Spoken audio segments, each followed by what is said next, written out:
दोस्तों, मैंडेविला एक खूबसूरत फ्लावरिंग प्लांट है और ये एक परमानेंट प्लांट है और महंगा भी मिलता है। तो जब भी आप इसके पौधे को खरीदिए तो बेहतर है कि एयर लेयरिंग करके 2-3 पौधों को ग्रो कर लीजिए, ताकि एक ही पौधे को बार बार खरीदने में आपका पैसा बर्बाद ना हो। तो आज मैं बताऊंगा कि एयर लेयरिंग कैसे करते हैं, कितने दिनों में जड़ निकलती है और कितने दिनों में पौधा अपने मदर प्लांट से अलग होने के लिए रेडी हो जाता है, और इसका अपडेट भी दिखलाऊंगा। तो पूरा आखिर तक जरूर देखिएगा। मैंडेविला एक ऐसा फ्लावरिंग प्लांट है जिसमें बरसात के मौसम में बारिश और नमी के कारण उसकी लताओं में जड़ निकलने लगती है। तो जहाँ पर जड़ निकली हुई हो, चाहे वो 1 सेंटीमीटर की हो या फिर 1 इंच की, यदि आप जल्दी रिजल्ट चाहते हैं तो उसी जगह पर एयर लेयरिंग कर दीजिए। आप पोट लेयरिंग भी कर सकते हैं। यदि आपके प्लांट पर जड़ खुद ब खुद नहीं निकली है तो जो लता रिफिल या फिर रिफिल से मोटी है उस पर आप एयर लेयरिंग कीजिए। और पौधों में जब हम एयर लेयरिंग करते हैं तो ब्रांच में से छाल को निकालते हैं, लेकिन इसके पौधे की लताएं बहुत पतली होती है, छाल को निकालना मुश्किल है, तो हमें निकालना भी नहीं है, बस उस जगह पर एयर लेयरिंग कर देना है। हाँ, अगर लता पेंसिल जितनी मोटी हो तब छाल को निकालना जरूरी है। और यदि जड़ खुद ब खुद निकली हुई है तो कुछ भी करने की जरूरत नहीं है, बस आपको वहाँ पर एयर लेयरिंग मटेरियल लगा देना है। यह स्पैग्नम मॉस, ये सूखी होती है तो इसे पानी से गीला कर लेना है और पानी को इसके अंदर से निचोड़ कर बाहर निकाल देना है। फिर उसके बाद जहाँ पर जड़ निकली हुई है वहाँ पर इसे लगा देना है। कितना लगाना है ये उस लता की लंबाई पर निर्भर करता है, क्योंकि इसकी लता की लंबाई ज्यादा होगी तो जब पौधा मदर प्लांट से अलग होगा तो उसे जड़ भी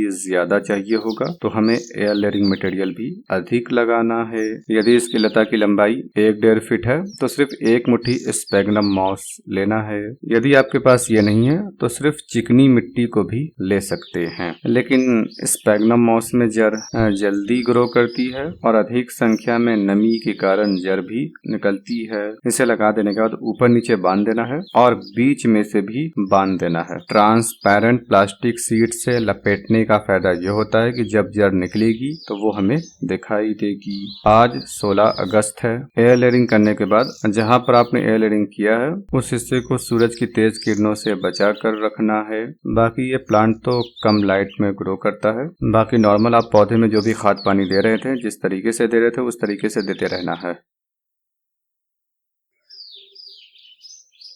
कुछ दिनों के बाद ये प्लांट पॉली बैग में लगा हुआ है तो मैं इसे एक गमले में लगा देता हूँ, क्योंकि पॉली बैग में स्पेस कम मिल रही है।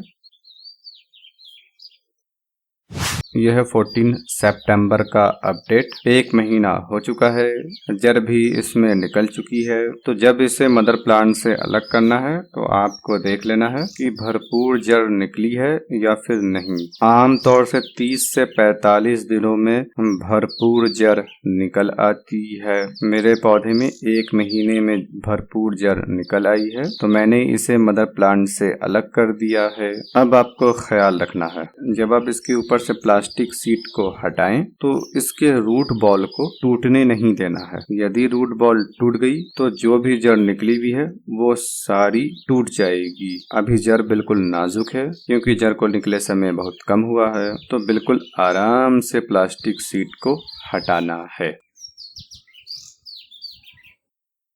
प्लास्टिक शीट हटाने के बाद इसके रूट बॉल को पानी में 1-2 मिनट के लिए डुबो कर रख देना है। यदि आपने एयर लेयरिंग करने के लिए मिट्टी का इस्तेमाल किया है तो पानी में डुबोकर नहीं रखना है, नहीं तो मिट्टी गीली होकर अलग हो जाएगी और जड़ को तन्हा रहना पड़ेगा। ये स्पैग्नम मॉस है तो अलग नहीं होगा। उसके बाद जमीन में जहाँ लगाना चाहे लगा लीजिए, जिस भी पोटिंग मिक्स में लगाना चाहे लगा लीजिए।